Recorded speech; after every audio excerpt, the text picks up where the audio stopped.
आज हम लोग मिडवाइफरी के अंदर बात करेंगे स्टेजेज ऑफ लेबर के बारे में, यानी कि जो प्रसव के चरण होते हैं उसके बारे में बात करेंगे। तो जो नॉर्मली प्रसव जो होती है वो 4 चरणों में कंप्लीट हो पाती है, और उन चारों चरणों के बारे में ही हम यहाँ पे इंट्रोडक्शन उसके बारे में पढ़ेंगे कि ये चारों चरण कब होते हैं और कैसे होते हैं, इनके अंदर क्या क्या बदलाव देखने को हमें मिलते हैं। तो सबसे पहले हम बात करेंगे पहली चरण की, यानी कि फर्स्ट स्टेज के बारे में बात करेंगे।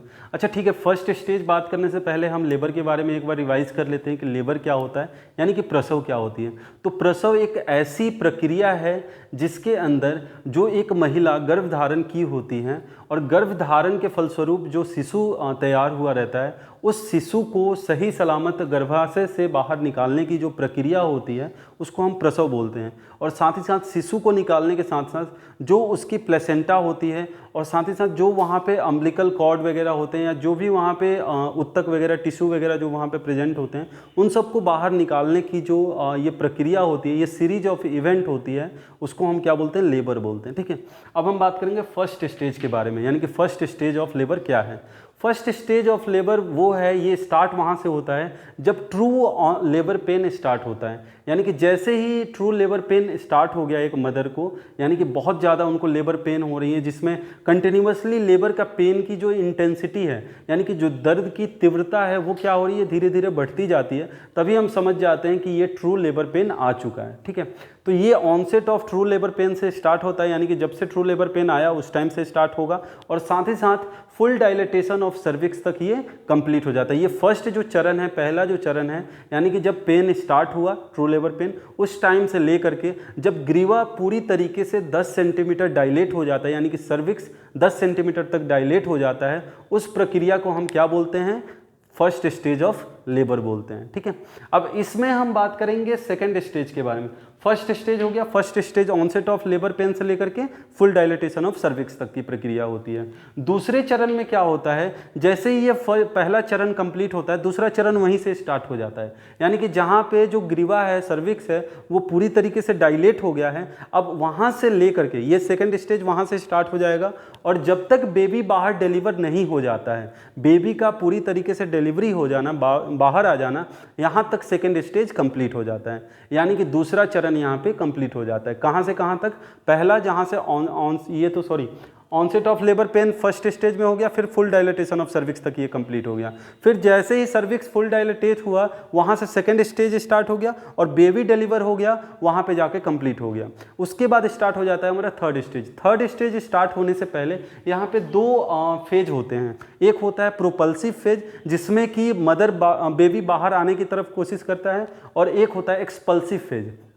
तो जो प्रोपल्सिव फेज होता है उसमें क्या होता है कि बच्चा जब आकर के स्ट्राइक करने लगता है और नीचे की तरफ आने की कोशिश करता है, ये जो प्रक्रिया होती है उसको हम प्रोपल्सिव फेज बोलते हैं। लेकिन उसके बाद जब मदर बियरिंग डाउन एफर्ट लगाने लगती है, यानी कि जब वो अपनी तरफ से कोशिश करने लगती है बच्चे को बाहर निकालने के लिए, और जब बच्चा बाहर आ जाता है, ये प्रक्रिया जो होती है इसको हम एक्सपल्सिव फेज बोलते हैं। ठीक है, ये 2 फेज होते हैं सेकेंड स्टेज के अंदर, और सेकेंड स्टेज कहाँ से कहाँ तक होता है इसके बारे में मैंने बता दिया। अच्छा, थर्ड स्टेज इसके बाद जस्ट बाद स्टार्ट हो जाता है, यानी कि जैसे ही बेबी डिलीवर हुआ, बच्चा जैसे ही डिलीवर होता है, उसके बाद थर्ड स्टेज स्टार्ट हो जाता है। और थर्ड स्टेज कब तक चलता है, जब तक पूरी जो यूट्रस के अंदर के जो कंटेंट हैं, यानी कि जो भी उसमें जैसे प्लेसेंटा है, अम्बिलिकल कॉर्ड है, जो भी उसमें फ्लूइड वगैरह हैं, जो भी टिश्यूज़ वगैरह हैं, उनको जब बाहर निकाल लिया जाता है, जब उनकी डिलीवरी हो जाती है, तो यहाँ पे हमारा थर्ड स्टेज कंप्लीट हो जाता है, यानी कि तीसरा चरण यहाँ पे कंप्लीट हो जाता है, किसका, लेबर का। ठीक है, और इसके बाद हमारा क्या आ जाता है, फोर्थ स्टेज ऑफ लेबर आ जाता है। फोर्थ स्टेज ऑफ लेबर ये कुछ नहीं होता है, इसमें ऑब्जर्वेशन किया जाता है। ये 1 घंटे का होता है। इसमें क्या किया जाता है, जो बेबी बाहर जन्म लिया है, बेबी जो यूट्रस से बाहर आया है, तो बाहर के वातावरण में अपने आप को एडजस्ट कर पाए, उसकी देखभाल के लिए ये क्या होता है, ये टाइम पीरियड होता है। तो इस स्टेज में क्या किया जाता है, केवल और केवल बच्चे की देखभाल और मदर की देखभाल की जाती है, इसके अंदर और कुछ नहीं होता है। अब हम इसके समय अंतराल के बारे में बात करेंगे कि कितने कितने टाइम लगती हैं किस किस फेज में।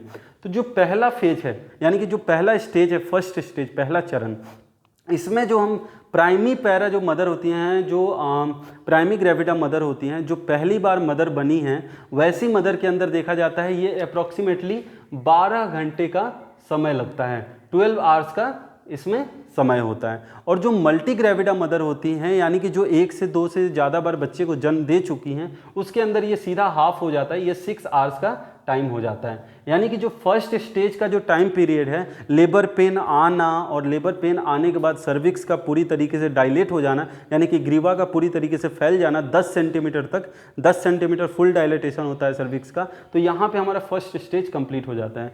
तो ये जो प्रक्रिया है, इसमें लगभग जो प्राइमरी ग्रेविडा मदर होती हैं उनको 12 घंटे का समय लग जाता है। यानी कि जब से उनको प्रसव पीड़ा स्टार्ट होती है, वहाँ से जब बेबी धीरे धीरे नीचे की तरफ आने लगता है, यानी कि क्राउनिंग जब स्टार्ट हो जाती है, बेबी का जब सर फील होने लगता है, जब मिडवाइफ फिंगर इंसर्ट करके बाई मैनुअल एग्जामिनेशन करती हैं, तो उनको जब हेड फील होने लगता है, उस टाइम तक की जो प्रक्रिया होती है, वहाँ पे सर्विक्स पूरी तरीके से डायलेट हो चुका होता है, और ये पूरा टाइम लगता है 12 घंटे का। और वहीं पे जो मल्टी ग्रेविडा मदर होती है, जो 1 से ज़्यादा बार बच्चे को जन्म दे चुकी हैं, उसके अंदर ये 6 आवर्स का टाइम पीरियड लगता है। ठीक है, अब हम बात करेंगे सेकेंड स्टेज में।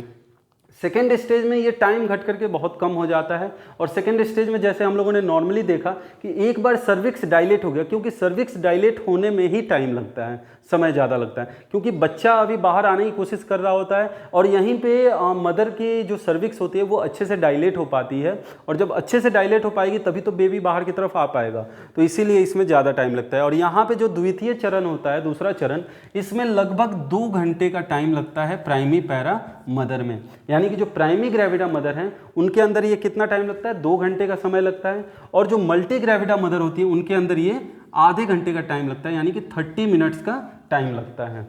ठीक है, क्योंकि एक बार सर्विक्स डायलेट हो गया तो जो प्राइमरी पैरा मदर होंगे उनको एफर्ट ज़्यादा लगाना पड़ेगा, तो उनमें टाइम लग सकता है, इसलिए ये 2 घंटा हम लोग नॉर्मल मान करके चलते हैं। और जो मल्टी ग्रेविडा मदर होती हैं उनको 30 मिनट्स हम मान करके चलते हैं, उनके अंदर ईजिली क्या हो सकता है, बेबी डिलीवर हो सकता है। ठीक है, नेक्स्ट हम बात करेंगे थर्ड स्टेज की। जो थर्ड स्टेज का जो टाइम होता है ये लगभग 20 मिनट का हम मान करके चलते हैं, 15 से 20 मिनट या 20 से 30 मिनट भी मान करके हम चल सकते हैं, आधे घंटे भी हम इसको नॉर्मल मान करके चल सकते हैं। अलग अलग बुक्स में आपको अलग अलग डाटा मिल जाएंगे, लेकिन ये नॉर्मली क्या देखा जाता है कि जो प्राइमरी ग्रेविडा मदर होती है उनमें ज़्यादा समय लगता है, लेकिन जो मल्टी ग्रेविडा मदर होती हैं उनमें ये लगभग 15 मिनट के अंदर कंप्लीट हो जाता है। और एज ए नर्स मिडवाइफ हम क्या कर सकते हैं, इसको एक स्मार्ट तरीके से मैनेजमेंट करके हम इसको क्या कर सकते हैं, रिड्यूस करके 5 मिनट तक ला सकते हैं। यानी कि 5 मिनट्स में हम थर्ड स्टेज को क्या कर सकते हैं, कंप्लीट कर सकते हैं। कैसे हम इसको अच्छे तरीके से क्या कर सकते हैं, जो प्लेसेंटा है, जो अम्बिलिकल कॉर्ड है, या जो भी यूट्राइन कंटेंट है, उसको हम बाई मैनुअली हम बाहर निकाल सकते हैं और उसकी पैकिंग कर सकते हैं, जिससे कि वहाँ पे हेमरेज होने के चांसेस कम हो जाएं। ठीक है, जिसको हम स्मार्ट तरीके से मैनेज करके हम 5 मिनट तक रिड्यूस कर सकते हैं। और लास्ट जो फोर्थ स्टेज होता है, इसकी जो टाइम पीरियड होती है 1 आवर्स की रहती है, 1 आवर्स की रहती है, 1 घंटे की रहती है। इसमें केवल ऑब्जर्वेशन किया जाता है, किसका, फीटस का और मदर का। यानी कि मदर को कोई कॉम्प्लिकेशन तो नहीं है, बच्चा जो फीटस जो जन्म लिया है शिशु वो स्वस्थ है कि नहीं है, उसकी मेंटेनेंस करना, ये सारी चीज़ें किस में आ जाती हैं, फोर्थ स्टेज में आ जाती है। यहीं से नियोनेटल केयर स्टार्ट हो जाता है और यहीं से फिर हमारा फोर्थ स्टेज कंप्लीट हो जाता है। तो ये जो 4 चरण हैं, इसमें लेबर पूरी तरीके से कंप्लीट हो जाता है और इन्हीं चारों चरणों के द्वारा क्या होता है, बच्चे का जन्म होता है। ठीक है, इसके बाद हम लोग जब आगे पढ़ेंगे तो एक एक चरण को, एक एक स्टेज को अच्छे से डिटेल में हम इसके बारे में स्टडी करेंगे। सो आई होप आप लोगों को ये टॉपिक समझ में आया होगा।